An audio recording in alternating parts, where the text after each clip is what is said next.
Inta skubeku carrot matum ilada. Biryani kuda romba pidikum. Yang amma seira biryani recipe venuma. Inta video parunga. So chicken dum biryani நல்லா ஹைதராபாதி ஸ்டைலில் ஃப்ளேவர்டாக colour எதுவும் use பண்ணாமல் இந்த மாதிரி உதிரி உதிரியாக பண்ணணுமா? வாங்க எப்படி பண்ணுறதுன்னு பார்க்கலாம். ஸோ ஒரு ½ கிளாஸ் பாலில் இந்த மாதிரி குங்குமப்பூ ஊற வச்சு எடுத்துக்கோங்க.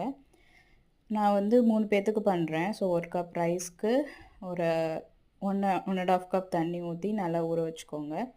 வாஷ் பண்ண சிக்கன் எடுத்துக்கோங்க ஒரு ½ கேஜி. ஒரு மிக்சர் ஜாரில் பூண்டு, பச்சை மிளகாய், இஞ்சி இது எல்லாத்தையும் சேர்த்து நல்லா ஃபைன் பேஸ்ட்டாக அரைச்சி வச்சுக்கோங்க. ஸோ நம்ம வாஷ் பண்ணி வச்சுருக்க சிக்கனில் ஃபஸ்ட்டு இந்த பேஸ்ட் போட்டுட்டு அதுக்கப்புறம் red chilli powder, garam masala, Kashmiri red chilli எல்லாம் ஒரு டேபிள் ஸ்பூன் போட்டுக்கோங்க. உப்பு போட்டுக்கோங்க. கர்ட் போட்டுக்கோங்க ஒரு 2 to 3 டேபிள் ஸ்பூன். அதுக்கப்புறம் கொத்தமல்லி, புதினா ரெண்டையும் சேர்த்து மேரினேட் பண்ணி வச்சுக்கோங்க. ஆயிலில் வந்துட்டு ஒரு 1 சாப் பண்ண ஆனியன் நல்லா ஃபைன் சாப் பண்ணி அதை இந்த மாதிரி டீப் ஃப்ரை பண்ணி எடுத்துக்கணும். அதை கொஞ்சம் மேரினேட் பண்ண சிக்கனில் போட்டு தனியாக ஊற வச்சுடுங்க. நான் இந்த ரெசிபிக்கு மஸ்டர்ட் ஆயில் தான் யூஸ் பண்ணுறேன். இது ரொம்ப லோ ஃபேட் ஆயில்.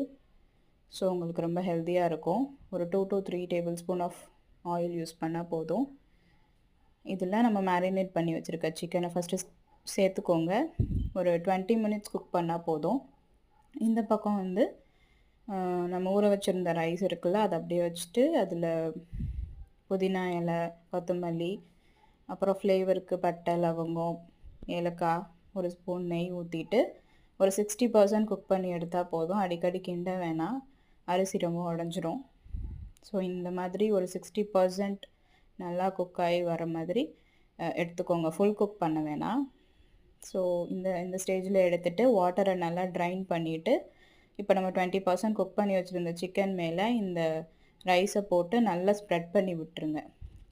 ஸோ இந்த பிரியாணி வந்து பெரிய பாத்திரத்தில் பண்ணால் தான் ரொம்ப நல்லா நம்ம நினச்ச அந்த கன்சிஸ்டன்சிக்கு வரும். ஸோ மேக் ஷூர் அந்த வெசல் ரொம்ப பெருசாக இருக்க மாதிரி பார்த்துக்கோங்க. ஸோ இப்போ அதுக்கு மேலே நம்ம ஃப்ரை பண்ணி வச்சுருந்த ஆனியனையும் ஊற வச்சுருந்த குங்குமப்பூ பாலையும் சேர்க்குறோம்.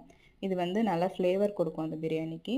இப்போ க்ளோஸ் பண்ணிவிட்டு நல்லா லோ ஃப்ளேமில் ஒரு 20-25 மினிட்ஸ் குக் பண்ணி எடுத்திங்கன்னா சூப்பரான உதிரி உதிரியாக இருக்கிற Hyderabadi chicken dum biryani ready. So இதுக்கு நான் வந்து அன்றைக்கி ஃபிஷ் கறி பண்ணியிருந்தேன். நீங்கள் உங்களுக்கு பிடிச்சமானதை பண்ணி சர்வ் பண்ணுங்கள். தேங்க்யூ.